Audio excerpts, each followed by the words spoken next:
দক্ষিণেশ্বর কালী মন্দিরের প্রাঙ্গণ থেকে অগণিত ভক্ত সাধনের উদ্দেশ্যে অত্যন্ত আনন্দের সঙ্গে জানাচ্ছি যে আগামীকাল জগন্নাথ দেবের পূর্ণ রথযাত্রা এবং এই পূর্ণ রথযাত্রার দিনে এই দেবালয় থেকে রানী রাসমণি প্রতিষ্ঠিত রথে আসীন হবেন রানী রাসমণির পরিবারের গৃহদেবতা শ্রী রঘুনাথজিউ।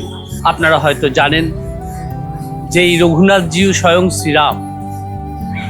কথিতে আছে যে রানী রাসমণির শ্বশুর মহাশয় প্রীতিরাম দাস তাকে এক সন্ন্যাসী এই শালগ্রাম শিলা এনে দেওয়ার পরেই তার আর্থিক সামাজিক শ্রীবৃদ্ধি ঘটতে থাকে। সেই দিন থেকেই রঘুনাথজিউ অর্থাৎ শ্রীরাম পূজিত হতে থাকেন জানবাজারের বাসভবনে।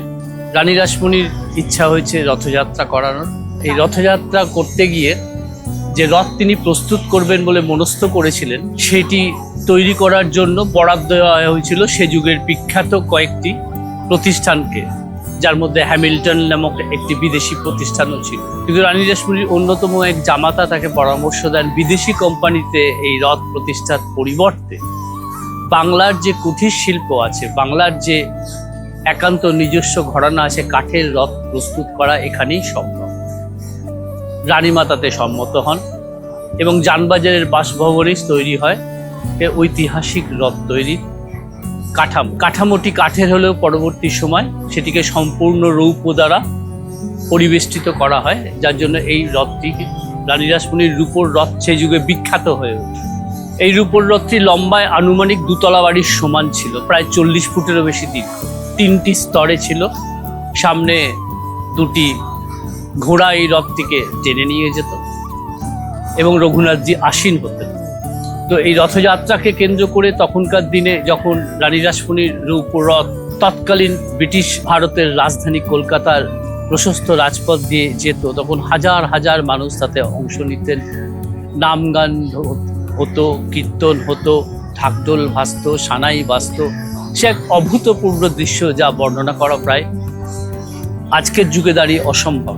সেই রথ এবং সেই রঘুনাথজি আগামীকাল এই দক্ষিণেশ্বর মন্দির থেকে বেরোবে। অগণিত ভক্ত সাধনের কাছেও আমাদের আবেদন থাকবে, আপনারা আসুন, এই রথযাত্রায় অংশগ্রহণ করুন এবং সেই অনাবিল আনন্দে সামিল হন। আমরা আরও আনন্দের সঙ্গে আপনাদের জানাই যে রথযাত্রার প্রভাতে এক আনন্দময় সমাবেশে এক ঐতিহাসিক ঘটনার সাক্ষী হবার জন্যও আপনাদেরকে আমন্ত্রণ জানাচ্ছি। দেবালয় কার্যালয়ের পাশের একটি কক্ষে শ্রী শ্রী জগদীশ্বরী কালীমাতা ঠাকুরানীর যিনি রূপকার ছিলেন, সে যুগের প্রখ্যাত ভাস্কর নবীনচন্দ্র প্রায় 170 বছরের কাছে এসে তার প্রাপ্য যে মর্যাদা সেটা দেবার চেষ্টা করেছে। তার একটি ব্রোঞ্জ নির্মিত মূর্তির আবরণ উন্মোচন করতে আসছেন রামকৃষ্ণ মঠ এবং মিশনের সপ্তদশ অধ্যক্ষ গৌতমানন্দজি মহারাজ। আপনাদের সবাইকে সাদর আমন্ত্রণ। আপনারা অবশ্যই আসবেন এবং আপনাদের শ্রদ্ধাঞ্জলি জ্ঞাপন করবেন। ধন্যবাদ, নমস্কার।